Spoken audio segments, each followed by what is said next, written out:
Some are calling Gen Z and millennials the burnout generation, and there's a new study that's focused on journalists that could back that up. Joining us now is researcher behind this newest study, Amanda Siew from the University of Oklahoma. Thanks for being here.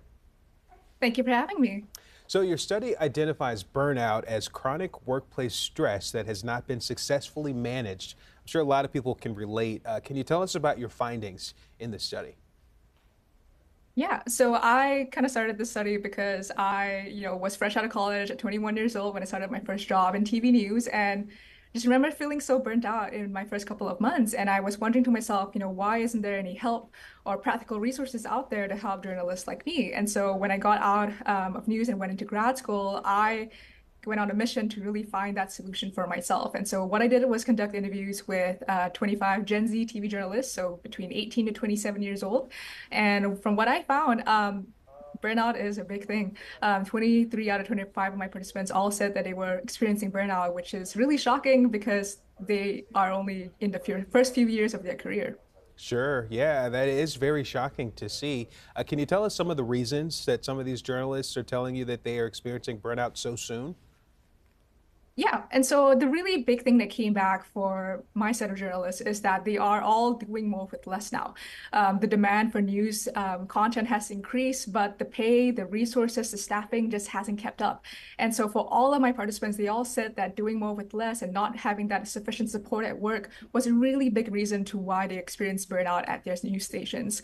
Other than that, having conflict or issue with management, a lot of them mentioned, having managers that weren't sufficiently trained or having managers who just didn't understand their generation because again there is that generational difference between managers now who are older and the journalists now who are a little bit younger. And so there's a lot of difference between these generations. For example, with mental health, we know Gen Z is so much more vocal and stronger advocates of their mental health and well-being. And so when those expectations don't match what the managers can provide, it does cause a lot of conflict between these two parties here. Sure. I know for myself, when I was coming up, one of my professors told me, don't forget that this industry will never love you as much as you love it. So we see that that happens a lot. But with the intensity of the way things have changed in the industry, would you say that that is adding to some of the pressure that people are experiencing, especially now?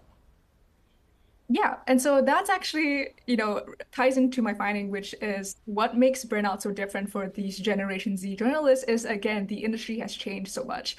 We're seeing things like the one-man band MMJ model, the addition of social media responsibilities, and even anti-press attitudes and hostility that hasn't really been experienced by generations of journalists before them. And so for these journalists, they all recognize that, hey, the industry has changed, and so those stresses have changed, and the way that we experience burnout also changes.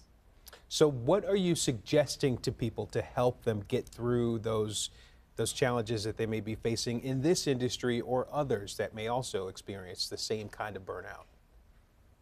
Yeah, and so what's worked for my participants so far when we talk about how they cope is support systems. A lot of my participants shared that it was really important for them to lean on their people, not only when inside the newsroom, but also outside, leaning on their friends and family. Some of my participants also, Gen Z being more vocal about mental health, all also are in therapy to help cope with that stress and burnout as well. But I would say be sure to talk to your managers and have that open channel of communication. I think personally, that stress in the newsroom, can't be avoided. We go through a lot of trauma and stress from the daily expectations at work, and it's important to be able to communicate that with your managers and make sure you can find a way to help each other kind of mitigate that stress and workload. Do you think a lot of people just in the general public don't really realize how stressful this industry in particular can be?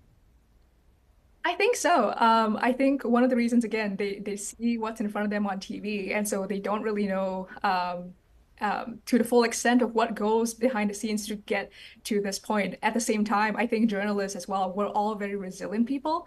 We're very set on pushing through to get through our last package, our last VOSOT, and just making sure we produce our product on time, that maybe we don't have the time to really step back and realize what we're doing. At the same time, journalists were always on the scene of somebody's worst day. And so when you're being there for somebody's worst day, it feels like your problems really don't matter in the long run. And so I think it's really important to kind of increase the awareness about burnout and stress in journalism because, again, sometimes we just don't have a lot of awareness about it here. Yeah, listen, it is a lot. Lastly, just any last words that you have for people who may be listening and feeling like they can relate to this topic? Know that you're not alone. As my study has shown, it's a thing, and it is truly okay to not be okay. The circumstances that you're in and face day to day as a journalist is a lot for one person to deal with, and feeling stressed out and burnt out is a completely normal thing, and it is okay to get help for that. All right, Amanda, thank you so much for your time. We appreciate it. And also thank you for doing the study and sharing your findings with us. Thank you so much for having me.